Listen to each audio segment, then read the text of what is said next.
Polling results డేన ఎలాంటి అవాంఛనీయ సంఘటనలు జరగకుండా చర్యలు తీసుకుంటామన్నారు తిరుపతి జిల్లా డీఎస్పీ శ్రీనివాస్ రెడ్డి.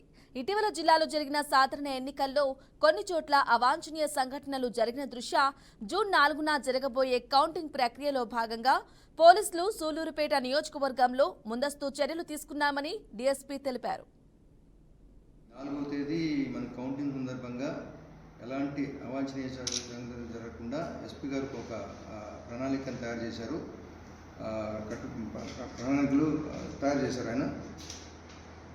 దీంతో ఈ కౌంటింగ్లో భాగంగా ముందస్తు చర్యలు ఏం తీసుకోవాలి అనే విషయంలో మాకు కొద్దిగా ముందస్తు చర్యల భాగంగా మనం పికెట్లు పెడుతున్నాం.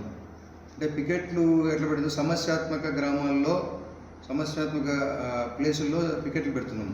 సో మనం ఇప్పటి వరకు మనకి ఈ సూలూరుపేట కాన్స్టిట్యున్సీకి సంబంధించి ఒక 17 గ్రామాలు అంటే నాయుడుపేట, సూలూరుపేట టౌన్లో కానీ కొన్ని ఏరియాలు, విన్నమల్ల కానీ, మనకి గాంధీ మందిరం ఏరియా కానీ, అంబేద్కర్ సర్కిల్ కానీ, ఇట్లాంటి కూడళ్ళు జనాలు ఎక్కువగా రద్దీగా జమ్మగూడే కూడళ్ళు కానీ కొన్ని సమస్యాత్మక ప్రాంతాలుగా గుర్తించడము, అట్లా 17 ప్రాంతాలను గుర్తించి 17 ప్రాంతాల్లో పికెట్ పెడుతున్నాం.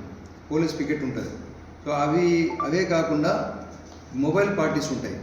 మొబైల్ పార్టీసు ఈ పికెట్ లేని ఏరియాల్లో కొన్ని విలేజ్ని కవర్ చేస్తూ మొబైల్ పార్టీస్, ఆ మొబైల్ పార్టీస్ కానీ ముందు రోజు నుంచి కౌంటింగ్ ముందు రోజు నుంచి అయిపోయేదాకా తర్వాత రోజు కానీ ఎక్కడ జనాలు గుమికూడడం కానీ ఇవన్నీ జరగకుండా ముందస్తు చర్యల్లో భాగంగా పెట్రోలింగ్ చేస్తాయి. అది కాకుండా ఈ మొబైల్ పార్టీస్కి కానీ పికెట్లో కానీ ఏదైనా సంబంధించిన ఆ ఏరియాలో కొద్దిగా ఏమైనా గుమికూడడం కానీ ముందస్తు అవాంఛనీయ జరిగే ప్రమాదం ఉన్నా